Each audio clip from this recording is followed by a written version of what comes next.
Hey everyone, so in this video I'm going to talk about staggered investment for fast piano progress. And on this channel I hope to share with you mindsets, strategies, methods, and so on that'll help you in your piano progress and hopefully in other things as well. So I'll just start with a brief story. When I was an undergrad, I remember my teacher saying something along the lines of, if you want to bring a Chopin etude from zero, from scratch, to performance ready, it's going to take at least 6 months before it's like concert ready. And so let's say if I wanted to learn 4 Chopin etudes, for instance, I mean, my first reaction is, oh, that's going to take 2 years because each one takes 6 months. But there are various ways around this. For instance, if I learn 2 of them at once, then, both of them are going through that 6-month process simultaneously, right? It takes time for them to go from scratch to a little better, a lot better, performance ready, and so on. So, at the end of 6 months, like if I've worked on each one for the appropriate amount of time, of course I have both of them concert ready, and then I can learn the next 2 as a pair as well, so I can accomplish this task in 1 year instead of 2 years. And if I learn all 4 of them simultaneously from the beginning, assuming I put the work that is needed for each etude, I put in the work that's needed for each piece, I could have all 4 of them ready in 6 months, right? But that's a whole lot of work. So another way around this is what I think of as a staggered method, where they have different starting points and they're overlapping with each other, right? If you want more thoughts on this, more specific to piano, I made a video called Staggered versus Global Spaced Repetition Strategy, something like that for piano practice. I marked fancy markings and the music and so on. But here I'm going to talk about it a little bit more broadly. So, let's say that I start one of the etudes this month, and then I start another one of the etudes next month, and then I start the 3rd etude the 3rd month, I start the 4th etude the 4th month. Well, 6 months from the start date of the original etude, that one will come to fruition and be concert ready. And then the very next month, the 7th month, that second etude will come to fruition because it would have been 6 months since that one was started. And then, 8 months from the start point of this whole project, the 3rd etude will come to fruition, right? So my investments are paying off in this staggered fashion. So it seems like I'm putting together a piece like each month, but really I had just started it in a strategically sound way such that I'm getting the payoff each month. It's supposedly 4 months in a row. It's as if it'll seem to other people like all of a sudden they've come to fruition, but really I was putting in the work for each etude 6 months, prior to its completion date, right? I started each one 6 months before it was completed. Now this requires you to keep track of concurrent projects in a very smart way. You may have an organizational system, you might have a planner, you might use mind mapping or other techniques, but that's the basic idea behind staggered strategy. Another way I like to think of this, because that might seem like a lot to work with multiple pieces. Let's say that within a given piece, just as a thought experiment, to go from scratch to performance ready, you need 5 levels, right? There's no special reason why I picked the number 5, just for the thought experiment. So when you get to level 5 completion, that part of the piece is like fully put together or fully ready to perform, right?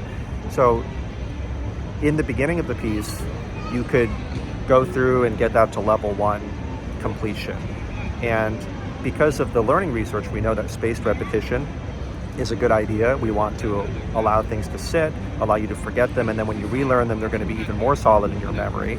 If you're curious about how small sections can come together into larger ones and so on, you can look up Rule of Expansion on my channel. I go into some detail there, but that kind of describes how things can go from like level 1 to level 2 of completion, right? So anyway, I did level 1 for a while. Maybe I keep doing level 1 completion. Now at some point, I go back and I put sections in the beginning together into level 2 completion. And maybe they were like small areas, and now I link them into medium-sized areas, for instance. Then I keep doing level 1 completion on the frontier, right? Allow some more time to pass. Now I go back to the very beginning again, and I make the beginning into level 3 completion. I have these areas in the middle that were level 1, and I link them into level 2 completion. Then I plant more seeds on the frontier, more level 1, at the frontier, at the edges of the piece, like the newest sections, the areas furthest along. Then I go back to the beginning, I make the beginning to level 4 completion, I make the level 2 completion areas into level 3, I make the level 1 areas into level 2, the untouched new areas I will plant seeds and bring that to level 1 completion. And then finally, I'll go all the way back to the beginning again, bring the beginning into level 5 completion. Now, at this point, the very beginning part, that area is now ready to perform because I've brought things all the way from 0 to level 5. But what's going to happen now over the next few days or a few weeks, like when I go to the next area, that's already at level 4 completion. So it'll seem like the very next day or the very next week that, it's like I'm able to add this massive chunk, but it's really because I've been working on that area maybe for like 4 weeks already. And then let's say like 2 weeks from now, the area that's level 3, that will come to fruition, right? It'll reach level 5 completion. And maybe 3 weeks from now, the area that's level 2 right now, that'll come to fruition, right? So assuming that each level takes a week, let's say in this thought experiment, instead of it taking,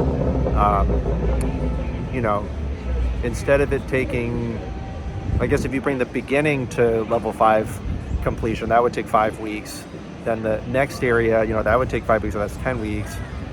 And then all 5 areas, maybe that would normally take like 25 weeks or something, right? Because each one you're starting from scratch, each one takes 5 weeks. Instead of that, because we're using a staggered strategy, the first section may come to fruition in 5 weeks. Then the second section comes to fruition in 6 weeks because you'd already started working on it, the week after you started the first one. Then the third section comes together in the 7th week. The fourth section comes together in the 8th week. The 5th section comes together in the 9th week. So basically because you've used staggered strategy, because you planted the seeds one time each week, you have areas coming to completion seemingly 1 week right after another. It could be weeks, it could be days that you're using here. They could be much longer or much shorter time frames, but this is what I mean by staggered payoff. And you can do the same thing with other life things as well too. So I don't think it's a great idea merely to read and not take any action. I think if you're reading self-improvement things, if you're trying to improve things about your life, about your work, or about personal things, or whatever it may be, if you only read and absorb and you don't take any action to change things, you might not be making the very best usage of your time. But I find what happens for me is maybe at the beginning of 1 year for like 3 or 4 months, I'm learning something. And then the next quarter or so, maybe the next 3 or 4 months, I might be relentlessly executing on what I learned during the first 3 or 4 months of the year, but I'm also learning something else that's new, right? And then maybe the next 3 or 4 months after that, I am taking action on that thing I learned roughly the second quarter of the year or so, and then I'm planting seeds for the future. I'm learning new things. And it can be much more complicated than this.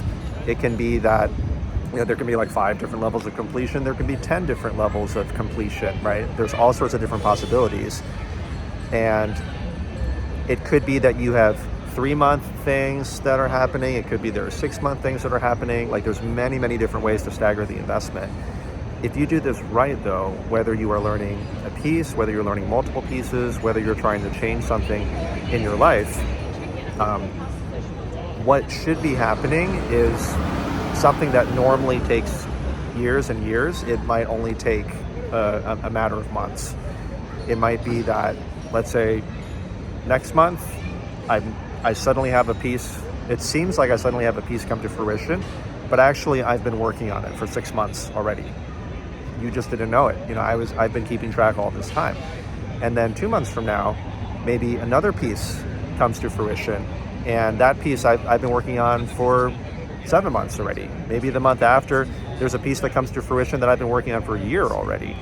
So, and if you want to know how to start implementing this, I would suggest starting with something simple first, in case all this seems a bit over your head or seems too much to implement. How about start with just 2 levels of completion first, right? So it could be that the first part of your piece, you plant seeds, you practice like little tiny sections. And then, then the second part of your piece, you're practicing little tiny sections. And then you go back to the beginning of your piece and you bring that to like level level 2 completion, let's say. And let's say level 2 completion is done, right? So maybe you can start with very small parts first. You bring that first part of your piece completely to completion, right? And now when you go to the second part of your piece, you've already planted seeds there. So at this point, if you would allow some time to pass, and memory consolidates during sleep too, if you allow a little bit more time to pass, maybe now the next day you can bring that, or the next week, you can bring that second part to completion, and then you can plant seeds on the frontier, right? Like the third part of the piece. And then maybe the third day or the third week, you can bring that third part to completion, but then plant seeds in the fourth part of the piece, right? So this is a very simple way to start using at least some simple staggering. Once you get used to this idea that you're always at least planting seeds, you're always at least getting things started, you will start to reap the rewards, because when you get to the next day or when you get to the next week, you'll come back to your music and you'll be like, oh, this area, like these parts, these measures, they're like old friends. I'm not starting from scratch. I can see I've already written fingering there.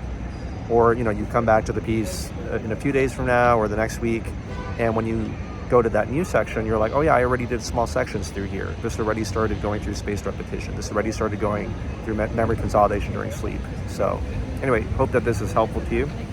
Let me know how you're using staggering, staggered investment, how your investments are paying off, how you're using that in your piano playing or in other areas of your life.